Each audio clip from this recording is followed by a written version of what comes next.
Hello everyone, this will be the last segment of Book 1, aka the Sipapu Oddessy. And this one is called Miraculous Rescue. The scene was one of frantic activity as travelers came upon the accident and stopped to render aid. The first to stop were two men and a woman.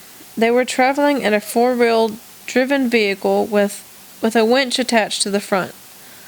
One man and the woman rushed down the embankment toward the river. The man immediately scrambled into the water and began to work at freeing Diana. The woman stood by to render first aid. The second man seemed to analyze the situation, and as he started for the river, released the winch mechanism and dragged the tow cable along with him. Within moments, Diana was pulled to the shore, and the woman began working over her. The first man was trying to release Steve from the driver's seat, but was unable to unfasten the seatbelt. The second man hurriedly attached the cable to the rear of the convertible. The second vehicle had stopped on the road above. A lone man started down the incline. The second man called to him with some instructions pursuant to running the winch. He got into the truck, started the winch, and began lifting the convertible from the water. As soon as Steve's head was above the water, the first and second men worked him free of the belts. The lone driver then rushed down the hillside to do whatever he might to help. The second man was working with Steve. At this time, Diana had begun to show weak signs of life, but was completely disoriented and could not maintain consciousness. Steve did not respond to the CPR being rendered by the three men present. Two more vehicles had stopped above the highway. One shouted down that he had a two-way and had called for assistance. He would stay by the radio for communication. In the second vehicle was an Indian family. All slid down the embankment to join those working with Steve and Diana.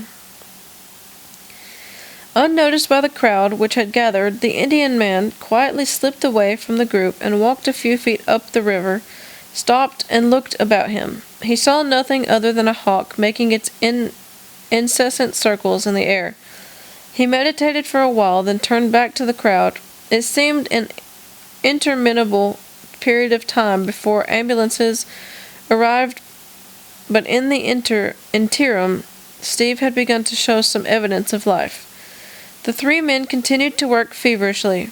By the time the ambulance and paramedics arrived, both victims were coming around, although Steve showed no signs of regaining consciousness.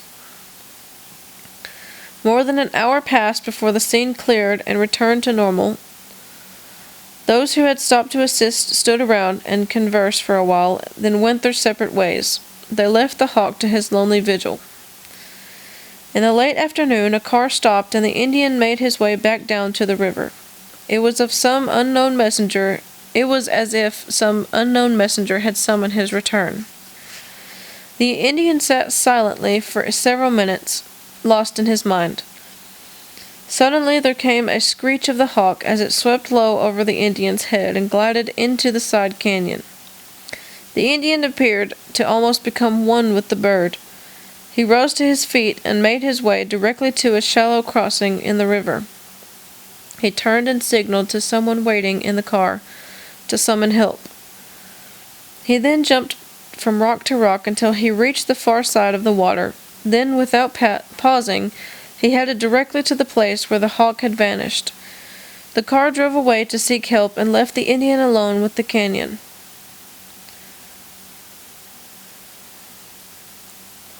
The hawk had come to rest on the rock outcropping up the small canyon, waiting.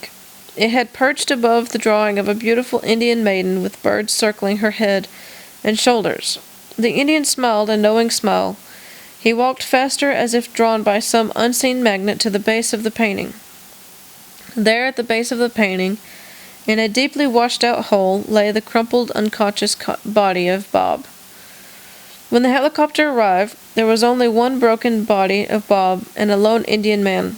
There was no wall painting, neither was there a hawk. When the men and machinery departed, there was only silence once again in the canyon. It would be a long while before Bob, Diana, or Steve would realize they knew all those who had stopped to help. From here? When Bob finally opened his eyes, he had no idea where he might be. He could see that he was in a hospital room, but couldn't remember why he would be there. He searched his memory, and slowly bits and pieces of the accident came forth. He could remember the accident, and he could remember being in terrible pain. It was confusing, however, as he recalled the severe pain coming from his left arm.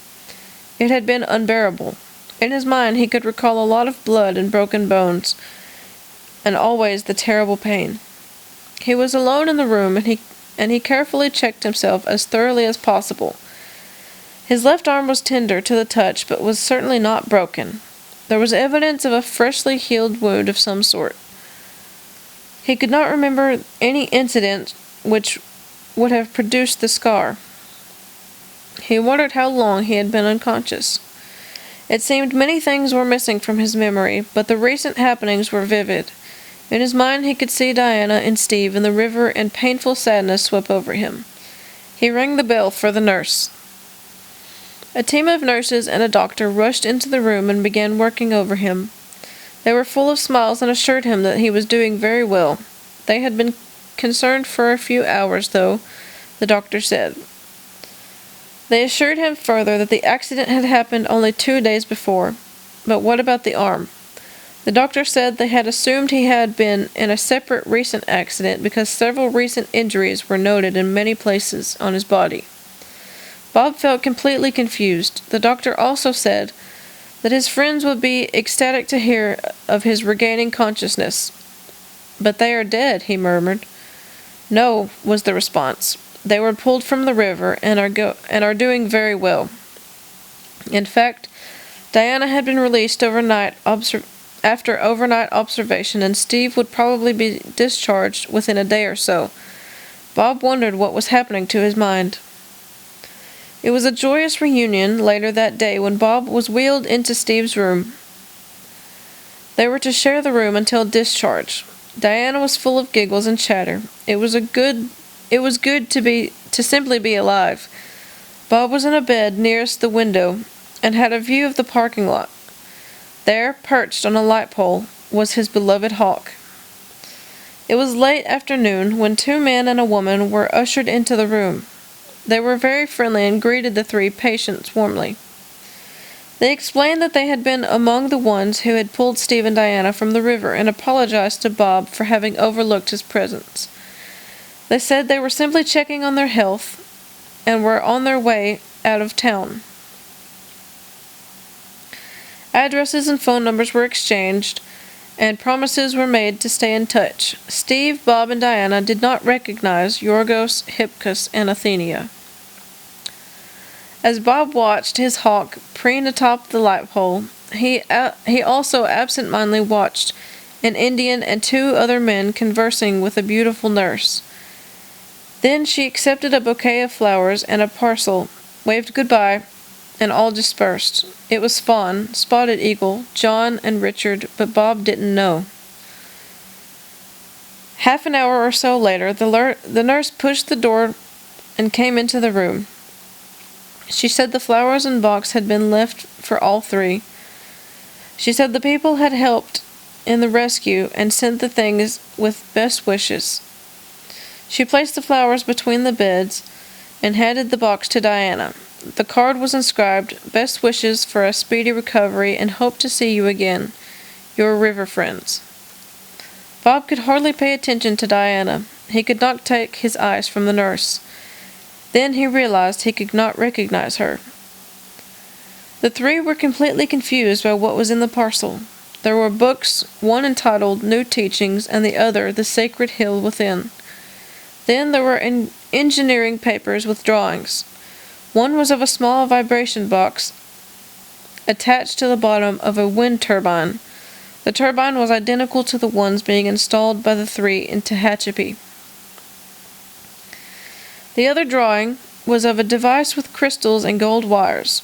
It appeared to be drawings of an invention of Nikola Tesla, which the 3 had been researching. There seemed to be at least one important element missing from the drawings, however. Then there was the pocket change from Bob's pocket, along with his pocket knife. There was also a beautiful arrowhead with the point missing. The remainder of the contents of the box were equally confusing.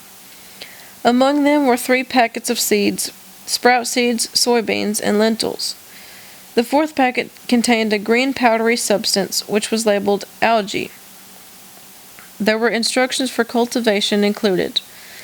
As the 3 puzzled over the contents of the package and speculated about what might be the meaning, the nurse set about taking Bob's temperature and vital signs in a routine way. Bob could still not take his eyes from her face. Then, as she bent over him to apply the blood pressure cuff, a pendant around her neck swung free. The point from a beautiful arrowhead was mounted in a setting of gold. The hawk screeched his cry and lifted to the sky. And that's the end of Sipapu Oddessy.